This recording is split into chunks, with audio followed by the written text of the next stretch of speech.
So Blizzard has responded related to the community feedback around Season 4. Now, it's no secret that Diablo 4 Season 4 has been pretty much the best received season out of all of them, the second best being Season 2. But there was some critiques of the season that they've addressed. So this was a tweet that was yesterday saying that expect a lot of bug fixes, some quality of life items based upon the community feedback in a new patch. Well, that new patch has just dropped today. The first thing that they are fixing is, this is a question that I constantly got asked, which is that when you have a greater affix on an item, can you reroll that into another greater affix? And you can't. So what would happen is you would go to and enchant an item, and it would just turn your greater affix into a normal affix.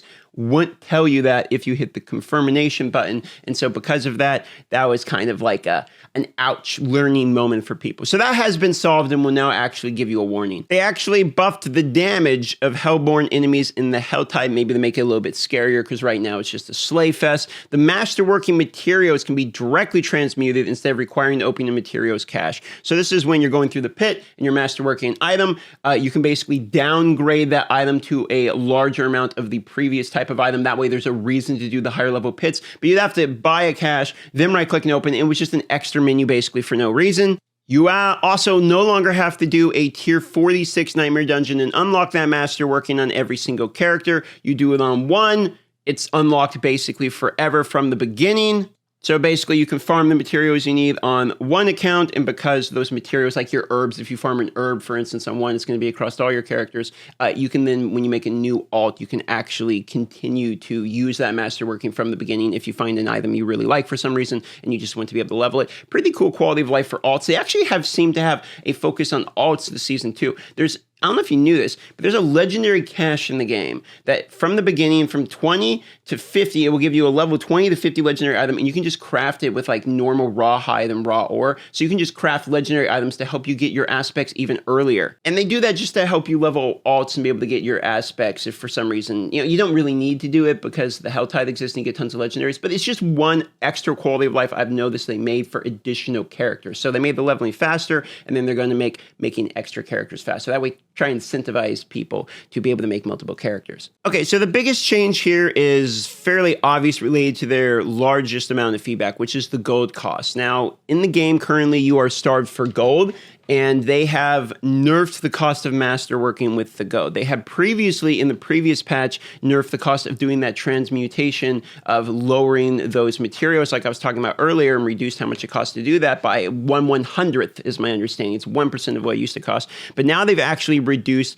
the gold cost as well for masterworking across the board. So 1 to 4 is unchanged, but the higher ranks, rank 5, has been reduced by, that is actually not a huge reduction. Neither is this one, 20% there. And from 10 million to 2.5 million is actually a massive reduction. So the higher rank one is a significant reduction, but the lower tier ones are, 20% or so reduction, not a massive one. Here's the dev note on it. Want to make a main push for masterworking to be focused on the acquisition of materials and less focused on needing the gold. AKA, we want you to run the pit and have the pit be the gatekeeping, not running whispers being the gatekeeping for leveling your items. We want to avoid the possibility of having the materials available, but needing to take extra time to collect the gold. That's definitely what was happening. You would have the pit items, but you need to go get the gold. This is another quality of life change, that the armor caps now displayed in the tooltip. The amount of times I'd be live streaming and people would be like, you don't have enough armor, or you have too much armor, or something like that. And now you can actually see that cap for yourself. And the surge damage from sorcerers enchanted bullets has been increased from 30 to 45%. So not a lot of class changes here. They're just going to put them right here. Development notes. We've investigated an issue where the surge from enhanced charge boats was happening too frequently while they're stacked together. It caused performance issues. We also found that the surge damage was doing less damage than intended while the piercing static aspect was equipped. While fixing these two issues, it was decided that 50% buff to the surge damage would compensate for reducing how often it procs. So these are some server-related issues, but they also increased the damage here from charge boats, it looks like. I just rolled the sorcerer, so we'll have to see if that does anything. Here we go.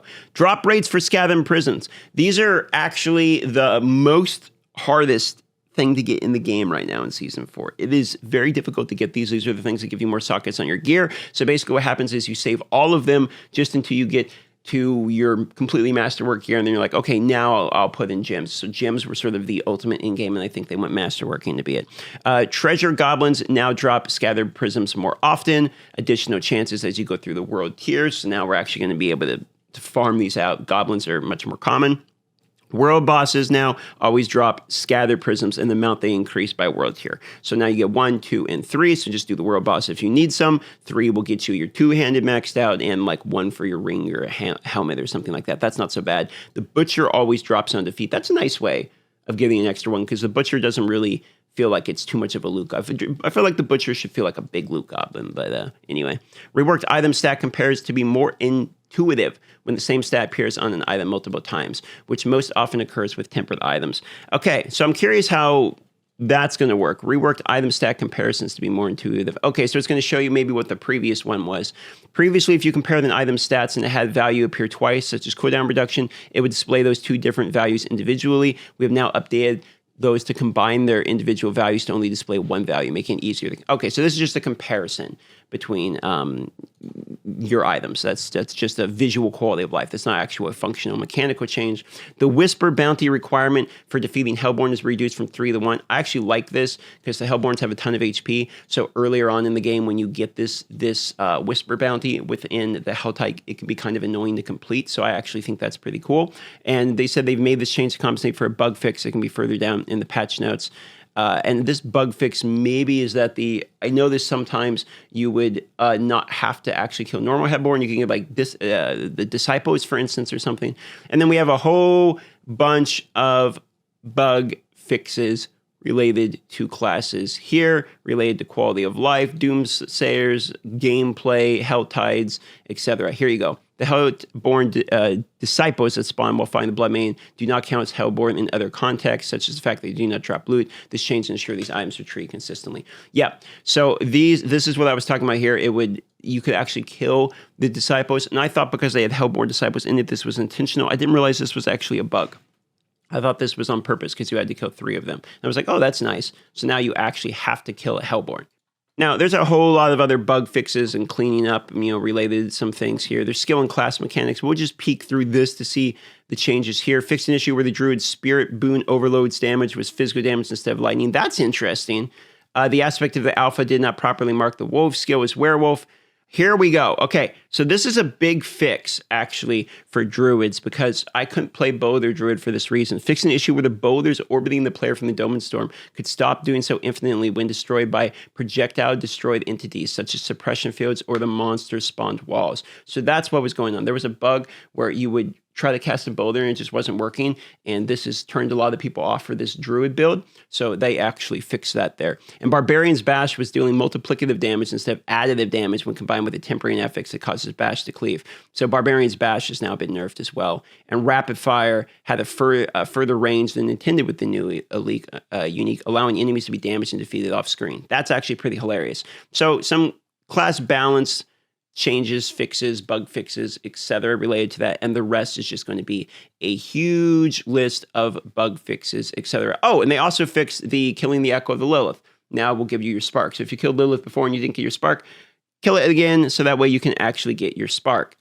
Actually, dev note here, they said they're going to be handing this out for anyone who has killed it will receive a spark this season. So you actually don't have to kill her again. They're retroactively doing it. They said in the future seasons you have to defeat her again to get this one. But if you've already done it, they've actually done that for you, and they're just going to hand them out. It'll show up.